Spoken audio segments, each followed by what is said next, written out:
जय हिंद दोस्तों, इस वीडियो में बात करने वाले हैं कि अब 2025 में आप जन्म प्रमाण पत्र को किस प्रकार से ऑनलाइन अप्लाई करके बना सकते हैं। जन्म प्रमाण पत्र बनाने के लिए दो कंडीशन होता है। पहला कंडीशन ये है कि अगर आपका बच्चा 21 दिन से कम उम्र का है तो उस कंडीशन में आपको एफिडेविट देने की कोई भी आवश्यकता नहीं है।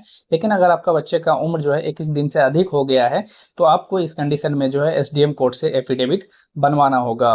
उसके बाद में आपको इसे अपलोड करना होगा। सो आज की इस वीडियो में मैं आपको पूरा स्टेप बाय स्टेप बताऊंगा कि आप किस प्रकार से जन्म प्रमाण पत्र के लिए ऑनलाइन अप्लाई करेंगे और जब आपका सर्टिफिकेट बन जाएगा तो आप किस प्रकार से डाउनलोड करेंगे। तो चलिए शुरू करते हैं। शुरू करने से पहले मैं आप सबसे एक छोटा सा रिक्वेस्ट करूँगा, अगर आप हमारे चैनल पर नए हैं तो चैनल को सब्सक्राइब करके बेल आइकन ऑन कर लीजिए। इससे आने वाली सभी इन्फॉर्मेटिव वीडियोज़ की नोटिफिकेशन सबसे पहले आप तक पहुँचे।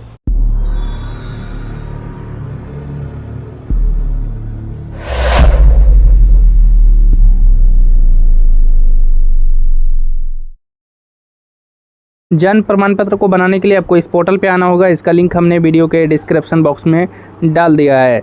जब उस लिंक पे क्लिक करेंगे तो आपके सामने में जो ये वेबसाइट है वो आ जाएगा। जब इस वेबसाइट पे आएंगे ना तो आपके सामने में कुछ इस प्रकार का इंटरफेस देखने के लिए मिलेगा। यहाँ पे एक ऑप्शन दिखेगा आपको ऊपर में एरो का निशान वाला, सिंपली इस पर क्लिक करेंगे। यहाँ पे आपको जनरल पब्लिक वाले विकल्प पे क्लिक करना है। अब आपके सामने में कुछ इस प्रकार का जो डैशबोर्ड है वो यहाँ पे आ जाता है। आपको सबसे पहले यहाँ पे रजिस्ट्रेशन करना होगा, साइन अप करना होगा। तो जो भी आपका फर्स्ट नेम है, फर्स्ट नेम को यहाँ पे डालेंगे, मिडिल नेम को यहाँ पे डालेंगे, लास्ट नेम को यहाँ पे डालेंगे। जो भी आपका जेंडर है, मेल फीमेल को यहाँ से सेलेक्ट करेंगे। जो भी आपका डेट ऑफ बर्थ है, डेट ऑफ बर्थ को यहाँ से बताना है और यहाँ पे नेक्स्ट वाले विकल्प पे क्लिक करेंगे। अब यहाँ पे बहुत सारे लोग का सवाल ये भी हो सकता है कि जिसके नाम से लॉगिन होगा सिर्फ उसी का बना सकते हैं यहाँ पे बर्थ सर्टिफिकेट। तो ऐसा कुछ भी नहीं है, किसी के नाम से भी आप यहाँ पे रजिस्ट्रेशन कर सकते हैं और किसी का भी बर्थ सर्टिफिकेट को आप बना सकते हैं। तो यहाँ पे सिंपली नेक्स्ट वाले विकल्प पे क्लिक करेंगे। जैसे ही नेक्स्ट वाले विकल्प पे क्लिक करोगे तो अब यहाँ पे आपको एड्रेस को फिल करना होगा। तो जो भी आपका स्टेट है ना, स्टेट को यहाँ से सेलेक्ट कर लेना है। यहाँ से सभी स्टेट के जो लोग हैं वो सब बना सकते हैं यहाँ से बर्थ सर्टिफिकेट। यहाँ पे जो भी आपका स्टेट है वो यहाँ से सेलेक्ट कर लेते हैं। यहाँ पे जो भी आपका डिस्ट्रिक्ट है ना, डिस्ट्रिक्ट को आपको यहाँ से बताना है। उसके बाद में जो भी आपका सब डिस्ट्रिक्ट है ना, सब डिस्ट्रिक्ट को यहाँ से आपको बताना है। उसके बाद में जो भी आपका विलेज है ना, विलेज को यहाँ से आप बताएंगे। उसके बाद में यहाँ पे आप बताएंगे आप विलेज में रहते हैं या फिर टाउन में, तो हम यहाँ पे विलेज को सिलेक्ट कर लेते हैं। उसके बाद में जो भी आपका विलेज का नाम है ना, विलेज का नाम को यहाँ पे आपको बताना है। उसके बाद में जो भी आपका पिन कोड है, पिन कोड को यहाँ पे आपको फिल कर देना है। जो भी आपका बिल्डिंग नेम है तो उसको यहाँ पे बता देना है, या फिर बिल्डिंग नंबर को, हाउस नंबर को यहाँ पे आपको बताना है। स्ट्रीट नेम को यहाँ पे बताना है, लोकेलिटी पोस्ट ऑफिस का नाम को यहाँ पे बताना है और नेक्स्ट वाले विकल्प पे क्लिक करना है। जैसे ही आप नेक्स्ट वाले विकल्प पे क्लिक करोगे तो अब यहाँ पे आपको आधार कार्ड की जो भी डिटेल्स है वो यहाँ पे फिल करनी होगी। जैसे कि आपका जो भी आधार कार्ड नंबर है उसको यहाँ पे फिल करेंगे। जो भी आपका नेशनलिटी है उसको यहाँ पे बताएंगे, आप इंडियन को यहाँ से सिलेक्ट करेंगे। टर्म एंड कंडीशन को एक्सेप्ट करेंगे, नेक्स्ट वाले विकल्प पे क्लिक करेंगे। यहाँ पे आपको एक मोबाइल नंबर को फिल कर देना है। मोबाइल नंबर फिल करने के बाद में आपको सेंड ओटीपी वाले ऑप्शन पे क्लिक करना है। आपके मोबाइल नंबर पे एक ओटीपी प्राप्त होगा, उस ओटीपी को यहाँ पे फिल करना है। लॉगिन वाले विकल्प पे क्लिक करना है। इतना करते ही आप देखोगे कि आप सक्सेसफुली लॉगिन हो गए हैं। आपके सामने में जो पूरा डैशबोर्ड है वो यहाँ पे आ जाता है। अब यहाँ से आप जन्म प्रमाण पत्र और मृत्यु प्रमाण पत्र के लिए ऑनलाइन अप्लाई कर सकते हैं और उसे यहाँ से बना सकते हैं और डाउनलोड भी यहीं से कर सकते हैं। तो हमें यहाँ पे अभी जन्म प्रमाण पत्र बनाना है तो हम यहाँ पे 3 डॉट वाले विकल्प पे क्लिक करेंगे। यहाँ पे बर्थ वाले विकल्प पे क्लिक करेंगे और यहाँ पे रिपोर्ट बर्थ वाले विकल्प पे क्लिक करेंगे। अब आपके सामने में जो पूरा फॉर्म है वो यहाँ पे आ जाता है। सबसे पहले जो भी आपका स्टेट है, स्टेट को यहाँ से आप बताएंगे। सभी स्टेट के यहाँ पे नाम देखने के लिए मिल जाता है। अब यहाँ पे आपको प्राइमरी लैंग्वेज सेलेक्ट करना है। प्राइमरी लैंग्वेज आप कौन सा रखना चाहते हैं, हिंदी या इंग्लिश, यहाँ से बताना है। हम यहाँ पे इंग्लिश रखना चाहते हैं और द्वितीय लैंग्वेज यहाँ पे हिंदी आ जाएगा। उसके बाद में जो भी आपकी रिपोर्ट की जो डेट रहेगी वो यहाँ पे आ जाएगी जिस दिन आप अप्लाई कर रहे हैं। उसके बाद में यहाँ पे चाइल्ड की जो इन्फॉर्मेशन है वो यहाँ पे फिल करनी होगी। यहाँ आप 0 से लेके 60 वर्ष के लोगों तक का यहाँ से आप जन्म प्रमाण पत्र आसानी से बना सकते हैं। शर्त यही है कि अगर आपका बच्चा 0 से 21 दिन के अंदर का है तो उस केस में आपको कोई भी एफिडेविट लगाने की आवश्यकता नहीं होती। लेकिन अगर आपका बच्चा का 21 दिन से ज़्यादा उम्र हो गया है तो उस कंडीशन में आपको एफिडेविट एसडीएम कोर्ट से बना के यहाँ पे अपलोड करना होगा। इसी तरीके को आप फॉलो करके किसी भी व्यक्ति का आप यहाँ से जन्म प्रमाण पत्र बना सकते हैं। बस यही है कि उसमें आपको एफिडेविट आपको लगाना होगा एसडीएम कोर्ट से। उसके बाद में आपको सिंपली नीचे स्क्रॉल करना है। यहाँ पे चाइल्ड की जो इन्फॉर्मेशन है वो आपको फिल करनी होगी। तो जो भी बच्चे का डेट ऑफ बर्थ है, डेट ऑफ बर्थ को यहाँ पे बताएंगे। सबसे पहले आपको ईयर बताना है, किस वर्ष में जन्म हुआ। उसके बाद में यहाँ पे मंथ को आपको सेलेक्ट करना है। उसके बाद में आप यहाँ से डेट बताएंगे तो आपका जो डेट ऑफ बर्थ है वो यहाँ पे आ जाएगा।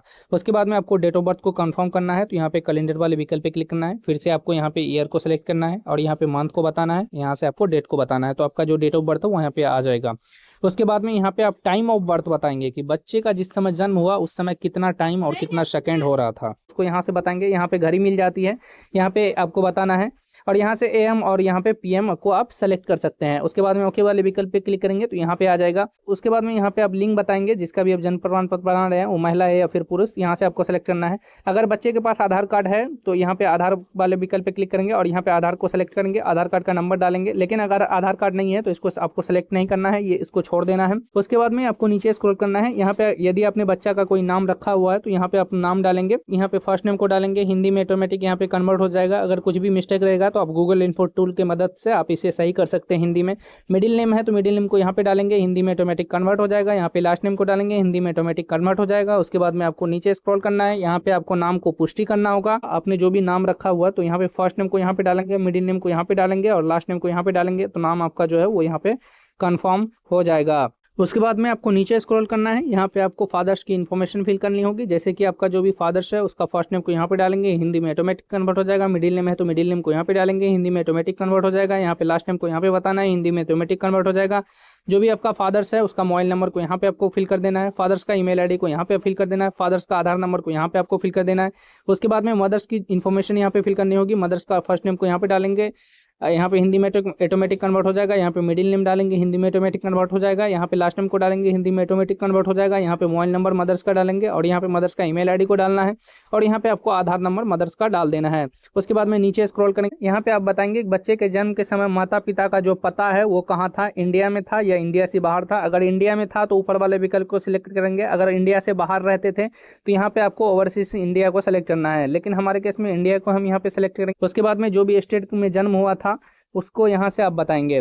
उसके बाद में यहाँ से आपको जिला बताना है। जिला सेलेक्ट करने के बाद में आपको यहाँ से सब डिस्ट्रिक्ट को बताना है। उसके बाद में आपको यहाँ पे सेलेक्ट करना है कि आप शहर में रहते हैं कि आप ग्राम पंचायत में रहते हैं, तो यहाँ पे आपको बताना है। उसके बाद में आपका जो भी विलेज है, विलेज का नाम को यहाँ पे आप बताएंगे। विलेज का नाम को फिल करने के बाद में जो भी आपका पिन कोड है, पिन कोड को यहाँ पे आपको फिल कर देना है। जो भी आपका बिल्डिंग नंबर है उसको यहाँ पे बताएंगे, हिंदी में ऑटोमेटिक कन्वर्ट हो जाएगा। जो भी आपका हाउस नंबर है उसको यहाँ पे बताएंगे। उसके बाद में जो भी स्ट्रीट नेम को यहाँ पे बताना है, यहाँ पे हिंदी में ऑटोमेटिक कन्वर्ट हो जाएगा। लोकेलिटी पोस्ट ऑफिस का नाम को यहाँ पे बताना है, हिंदी में ऑटोमेटिक कन्वर्ट हो जाएगा। अगर आपको एड्रेस फिल करने में कोई भी तरह की दिक्कत हो रही है तो आप आधार कार्ड को देख करके सेम फिल यहाँ पे कर सकते हैं। उसके बाद में नीचे स्क्रॉल करेंगे, यहाँ पे पूछा जा रहा है कि परमानेंट एड्रेस ऑफ पेरेंट्स, यानी कि माता पिता का जो अस्थायी पता है, क्या माता पिता का अस्थायी पता वही है जो बच्चे के जन्म के समय था। यानी जो भी आपने डिटेल्स अभी फिल की है एड्रेस, क्या वही एड्रेस था जिस समय बच्चे का जन्म हुआ माता पिता का, तो आपको यस करना है। अगर वो एड्रेस नहीं था तो आपको नो करना है और यहाँ पे आपको एड्रेस को फिल करना है। हमारे केस में एड्रेस सेम था तो हम यहाँ पे यस वाले विकल्प पे क्लिक करेंगे।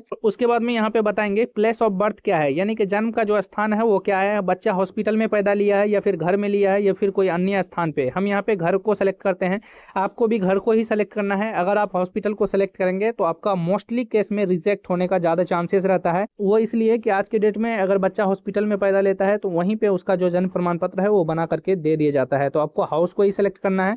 उसके बाद में आपको नीचे स्क्रॉल करना है। उसके बाद में यहाँ पे नीचे स्क्रॉल करेंगे, यहाँ पे पूछेगा आपसे क्या जन्म का स्थान तथा बच्चे के जन्म के समय माता पिता का पता समान है, तो यहाँ पे आपको क्लिक करना है। तो यहाँ पे जो भी आपकी पूरी इन्फॉर्मेशन है वो यहाँ पे आ जाती है। अगर आप इसको अनचेक करेंगे तो आपको यहाँ पे पूरी इन्फॉर्मेशन फिल करना होगा। अब यहाँ पे आपको रजिस्ट्रेशन यूनिट को सिलेक्ट करना होगा, तो सिलेक्ट रजिस्ट्रेशन यूनिट वाले विकल्प पे क्लिक करेंगे। अब ये रजिस्ट्रेशन यूनिट क्या होता है, रजिस्ट्रेशन यूनिट उसे कहते हैं जहाँ से आपका जो बर्थ सर्टिफिकेट है वो जारी किया जाएगा। जहाँ पे यानी कि आप जब फॉर्म फिल करेंगे तो उसके पास ये फॉर्म जाएगा, वहीं से वो अप्रूव करेगा, उसी को कहा जाता है रजिस्ट्रेशन यूनिट।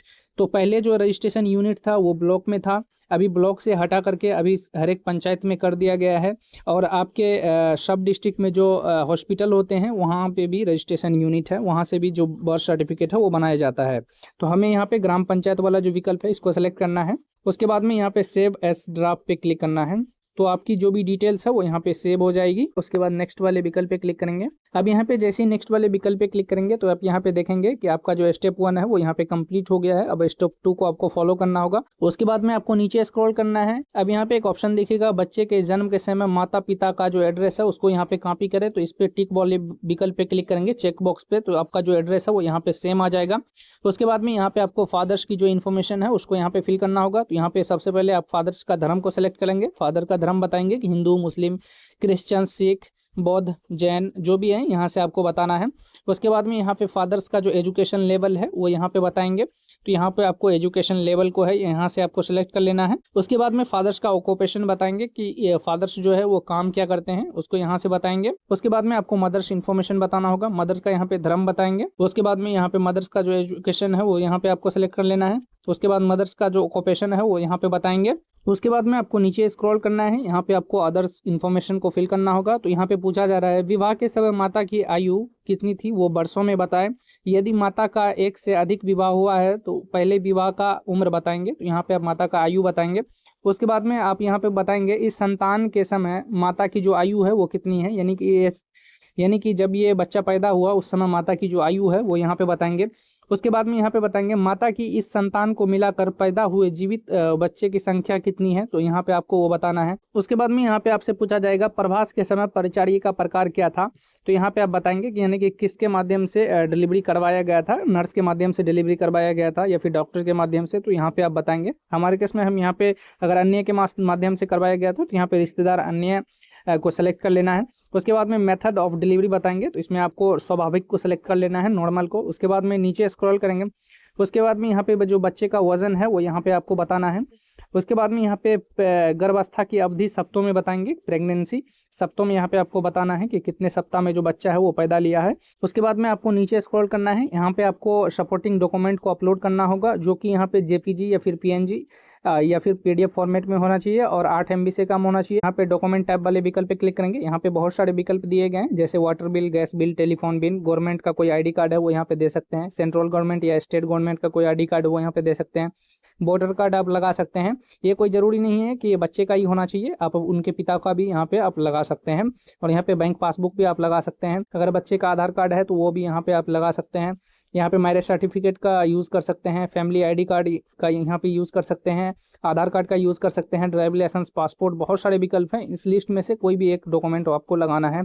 हम यहाँ पे आधार कार्ड लगाने वाले हैं तो हम यहाँ पे आधार कार्ड को सिलेक्ट कर लेते हैं और यहाँ पे ब्राउज एंड अपलोड वाले विकल्प पे क्लिक करेंगे। यहाँ पे मीडिया में जाएंगे, जहाँ पे भी आपका डॉक्यूमेंट रखा हुआ है सेलेक्ट करके ओपन करेंगे। जैसे ही सिलेक्ट करके ओपन करेंगे तो यहाँ पे अपलोड हो जाएगा और कुछ इस प्रकार से आपका जो भी डॉक्यूमेंट आपने अपलोड किया है वो यहाँ पे देखने के लिए मिल जाता है और यहाँ पे आपका जो ग्रीन टिक है वो यहाँ पे लग जाएगा। उसके बाद में और भी डॉक्यूमेंट्स को यहाँ पे अपलोड करना होगा। नीचे स्क्रॉल करेंगे, यहाँ पे ऑर्डर आपको अपलोड करना होगा, यानी जो आपको कोर्ट से ऑर्डर बनाना पड़ेगा। ये बात मैंने पहले ही बताया था कि अगर आपका बच्चा 21 दिन से कम उम्र का है तो उस कंडीशन में आपको कोई भी एफिडेविट लगाने की आवश्यकता नहीं है, आपका सिर्फ आधार कार्ड से बन जाएगा।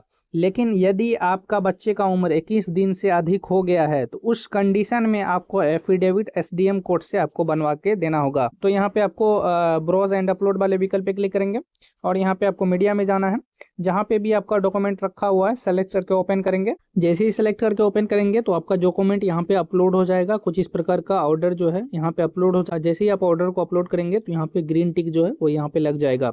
उसके बाद में यहाँ पे एक और आपको डॉक्यूमेंट देना पड़ेगा, additional document in support of claim. तो यहाँ पे आपको डॉक्यूमेंट टैब पे क्लिक करना है। इसमें आपके पास अगर CGHS कार्ड है तो वो भी यहाँ पे अपलोड कर सकते हैं, ECGSH कार्ड है तो वो भी यहाँ पे अपलोड कर सकते हैं, पैन कार्ड भी यहाँ पे अपलोड कर सकते हैं और यहाँ पे जो है scan copy of physical reporting form भी आप यहाँ पे अपलोड कर सकते हैं। ब्राउज वाले विकल्प पे क्लिक करना है और यहाँ पे मीडिया में जाना है, जहाँ पे भी आपका फॉर्म रखा हुआ है सिलेक्ट करके ओपन करेंगे। जैसे ही सिलेक्ट करके ओपन करेंगे तो यहाँ पे आप देखेंगे कि हमारा जो फॉर्म है वो यहाँ पे अपलोड हो गया है और यहाँ पे जो है आपका ग्रीन टिक यहाँ पे लग जाएगा। उसके बाद में आपको सेव एज ड्राफ्ट वाले विकल्प पे क्लिक करेंगे, देन नेक्स्ट वाले विकल्प पे क्लिक करना। अब जैसे ही नेक्स्ट वाले विकल्प पे क्लिक करोगे तो आपकी जो भी पूरी इन्फॉर्मेशन है वो यहाँ पे आ जाएगी, जो भी आपने डिटेल्स को फिल किया है सारी इन्फॉर्मेशन यहाँ पे आ जाती है। सिंपली आपको नेक्स्ट वाले विकल्प पे क्लिक करना है। अब यहाँ पे आपकी जो पूरी इन्फॉर्मेशन है वो यहाँ पे आ जाता है, जैसे कि आपने जो भी डिटेल्स यहाँ पे फिल किया है सभी डिटेल्स यहाँ पे आ जाता है। सिंपली आपको यहाँ पे टर्म एंड कंडीशन को एक्सेप्ट करना है और सबमिट वाले विकल्प पे क्लिक करना है। जैसे ही आप फॉर्म को सबमिट करेंगे तो आपके सामने में कुछ इस प्रकार का पॉपअप आएगा, payment gateway is not available, the stand kindly contact the registrar. यहाँ पे बेसिकली ये बताया जा रहा है कि आपके स्टेट में जो है पेमेंट गेटवे अवेलेबल नहीं है रजिस्ट्रार के पास। यहीं से जो है आपको यहाँ पे 3 डॉट पे क्लिक करना है और यहाँ पे होम वाले विकल्प पे क्लिक करना है और यहाँ पे एक ऑप्शन दिखेगा ड्राफ्ट एप्लीकेशन का, इस पे आपको क्लिक करना है। लेकिन अगर आप बिहार को छोड़ के किसी भी स्टेट से हैं तो आपको वहाँ पे पेमेंट करने का जो विकल्प है वो यहाँ पे आ जाएगा। जाएगा, पेमेंट गेटवे आ जाएगा, आपको पेमेंट कर देना है अपने अकॉर्डिंग। आप जितना विलम्ब किए होंगे उसके अकॉर्डिंग आपका जो पेमेंट है 10 रुपये, 20 रुपये, 50 रुपये या 100 रुपये भी हो सकता है। तो पेमेंट करेंगे तो आपका जो सक्सेसफुली अप्लाई हो जाएगा। जैसे ही आपका फॉर्म अप्लाई हो जाएगा तो यहाँ पे सेल्फ रिपोर्ट एप्लीकेशन में आपका जो फॉर्म है वो यहाँ पे दिखेगा। अभी जैसे कि यहाँ पे हमारे बिहार में जो है पेमेंट नहीं हुआ है, तो यहाँ पे देखेंगे कि ड्राफ्ट एप्लीकेशन में ये हमारा जो एप्लीकेशन है वो यहाँ पे दिख रहा है, रेफरेंस नंबर भी यहाँ पे दे दिया गया है। स्टेटस में यहाँ पे पेमेंट दिखा रहा है कि पेमेंट नहीं हुआ है। तो हमें जो है क्या करना है, बिहार वालों के लिए बेसिकली थोड़ा सा वेट करना है। आपका जो फॉर्म है वो सबमिट हो गया है, लेकिन आपका जो पेमेंट है वो नहीं हुआ है। तो आपके रजिस्ट्रार के पास ये फॉर्म जाएगा, तो वहाँ से वेरिफिकेशन होगा, तो यहाँ पे आपका जो फॉर्म है वो यहाँ पे देखने के लिए मिलेगा। एप्लीकेशन वेरिफिकेशन में यहाँ पे जब क्लिक करेंगे तो आपका फॉर्म यहाँ पे देखने के लिए मिलेगा। इसमें आपको 4 से 5 दिन का भी समय लग सकता है। लेकिन जो अदर स्टेट वाले हैं उसका जो फॉर्म है वो सबमिट हो गया है, पेमेंट भी कर दिए हैं, तो उसका जो फॉर्म है वो यहाँ पे दिखेगा सेल्फ रिपोर्ट एप्लीकेशन, और वहीं पे आपको डाउनलोड बटन देखने के लिए मिल जाएगा जन्म प्रमाण पत्र को। सो इस प्रकार से आप 2025 के अंदर जन्म प्रमाण पत्र के लिए ऑनलाइन अप्लाई कर सकते हैं और बहुत ही आसानी से बना सकते हैं, और यहीं से आप डाउनलोड भी कर पाएंगे।